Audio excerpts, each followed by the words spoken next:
किसान आंदोलन की सबसे ज़्यादा इंटेंसिटी हरियाणा और पंजाब में है। मेरे साथ अशोक तंवर है जो पूरे किसान आंदोलन को बहुत करीब से देख रहे हैं। तंवर साहब, क्या लग रहा है, क्या होगा आगे? आगे होगा क्या ये सरकार बता सकती है, लेकिन होना क्या चाहिए वो पूरा देश कह रहा है।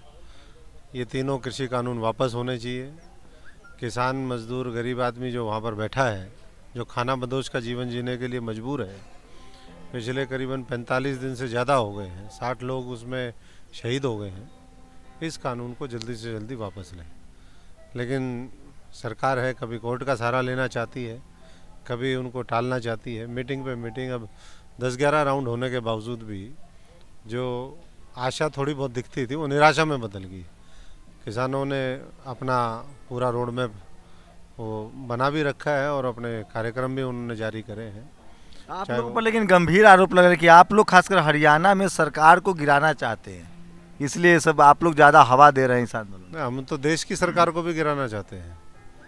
प्रदेश प्रदेश की सरकार नहीं, देश की सरकार भी गिरनी चाहिए, प्रदेश की सरकार भी गिरनी चाहिए, और वो लोग भी गिरने चाहिए जो पूरे मुल्क को खोखला करने में लगे हुए हैं, पूरे मुल्क को लूटने में लगे हुए हैं, महापूंजीपतियों के इशारे पर जो काम करते हैं, वो मतलब भी मोदी सब जी गिरने। मुल्क को लूट रहे हैं, दुनिया कह रही कि डंका बज रहा है उनका पूरी दुनिया में। डंका किसका बज रहा है और कैसा बज रहा है ये तो सब देख रहे हैं कि गैस एक को दे दो, पेट्रोल एक को दे दो, बिजली एक को दे दो, दूसरे को टेलीकॉम दे दो, एयरपोर्ट एक को दे दो, पोर्ट किसी और को दे दो। तो ये सारा जो है, ऐसा लगता है देश की संपत्ति कुछ चंद लोगों को, 3-4 लोगों को पूरा बेचने और बांटने में लगे हुए हैं, और इसलिए आज इतनी जिद पे वो अड़े हैं। नहीं तो अब तक तो ये कानून वापस हो जाना चाहिए। पहले भी भूमि अधिग्रहण कानून जब आया था, उनकी सरकार आने के बाद ऑर्डिनेंस लेकर के आए थे 2015 में, वो भी वापस लिया था। ये किसानों से संबंधित मामला है।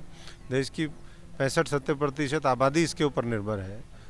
किसान के साथ साथ खेती और मजदूर हैं, कमेरा वर्ग है, गरीब आदमी है, उसके ऊपर इसका जो कुप्रभाव पड़ेगा उसको देखते हुए लोग सड़कों के ऊपर हैं। और इसलिए लेकिन मोदी जी तो कह रहे हैं कि किसान माला माल हो जाएगा, उनको समझ में ही नहीं आ रहा है बिल, आप लोग भड़का रहे हैं। आज भी ये चर्चा हुई कि किसान को कुछ भी समझ में नहीं आ रहा है। यही लोग वो कह रहे हैं कि किसान को ये, जब इस देश में कुछ भी होता है कहते हैं ये इस वर्ग को समझ में नहीं आता। वही आज चर्चा हो रही थी कि नोटबंदी हुई, भारतीय जनता पार्टी को सब कुछ समझ में आ गया, उनके लाखों करोड़ के उन्होंने गबन कर दिए। इसी तरीके से दूसरे मामले आए, और अब ये किसान, अगर किसान को ही समझ में नहीं आ रहा है जो चीज़ उनके हित में है, तो फिर किसको समझ में आ रही है? तो इसलिए जो किसान आज सड़कों के ऊपर बैठा है उसको पूरी संजीदगी और संवेदनशीलता के साथ उनके मामले को, उनके मुद्दे को समझना चाहिए, और इसको तुरंत कानून को वापस लेना चाहिए। आपने एक इशारा किया है कि ये सर्किट, मोबाइल का सर्किट किससे कहाँ जुड़ा है वो हार्ड डिस्क इंजीनियर ही बता सकता है। मतलब विपक्ष की भी भूमिका देख रहे हैं, वो भी इसमें कहीं ना कहीं किसान आंदोलन में भले वो बात कुछ कर रहे हों, लेकिन वो चाहते हैं कि ये बिल बना रहे। बिल्कुल, ये तो जग जाहिर है कि कोई ऐसा नहीं कि पहली बार है, अब तो बिल्कुल खुलेआम है। लेकिन पहले भी ये होता रहा। हरियाणा में हम तो देखते हैं कि इसी अडानी अंबानी को स्थापित करने वाले कौन हैं? वही कांग्रेस के पूर्व मुख्यमंत्री हैं, कांग्रेसी लोग हैं देश के अलग अलग हिस्सों में।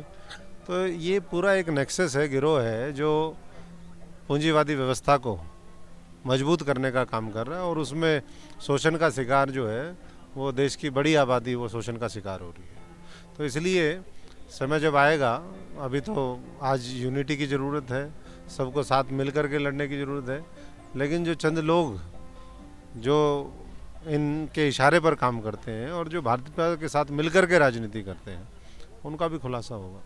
आप क्या लग रहा है इसमें कोई 40 दिन से ज़्यादा हो गया है, 60 किसानों की मौत हो चुकी है, हर ये इससे खासकर जो गरीब लोग हैं उस पर किस तरह का असर पड़ेगा? गरीब आदमी तो परेशान है, क्योंकि किसान तो जिसके पास ज़मीन है, जब वो पैदा करेगा वो तो अपने खेत से पैदावार को अपने घर में रख लेगा जो उसकी ज़रूरत है।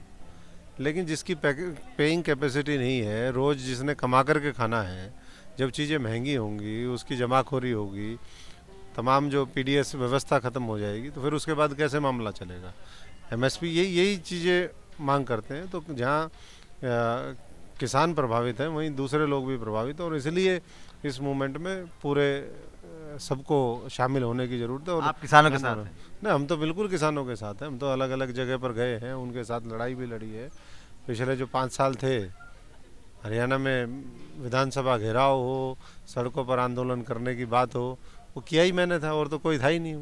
और जो नहीं था वही असलियत में भाजपा और महापूंजीपतियों के साथ मिले हुए हैं, और उन्हीं के इशारे पर ये सारे काम चल रहे हैं। और आज इसलिए किसानों की जगह बैठना विपक्ष को चाहिए था। ये किसान का काम नहीं था। किसान का काम ये था, जब उसने संसद और विधानसभाओं में लोगों को बिठाने का काम कर दिया, वो लड़ाई लड़े। उनका जब समर्थन की ज़रूरत आती तो किसान निकल के आते, 1-2 दिन के लिए आते। लेकिन आज उल्टा हो रहा है, किसान वहाँ पर बैठे हैं और ये लोग सिर्फ मुझे लग रहा है कि पूरा अपोजिशन डरता है, सरकार से डरती है, फाइलें हैं सबकी। अब डर है क्या है ये तो वही लोग बता सकते हैं, लेकिन कुछ ना कुछ घालमेल जरूर है जिसकी वजह से ये मामला है। और इसके में बड़ी बड़ी साजिशें, बड़े बड़े लोग जो है वो शामिल हैं। ये अशोक तंवर हैं, युवा नेता हैं और लगातार हरियाणा में किसान आंदोलन के चेहरा बने हुए हैं। कैमरामैन वैभव के साथ शंभू कुमार सिंह, नेशनल दस्तक, दिल्ली। तो सब्सक्राइब करने के लिए रेड कलर के सब्सक्राइब बटन को दबाएं, फिर बेल आइकन की घंटी दबाएं। नेशनल दस्तक को बचाने के लिए बहुत जरूरी है कि हर खबर को शेयर करें, लाइक करें, कमेंट जरूर करें।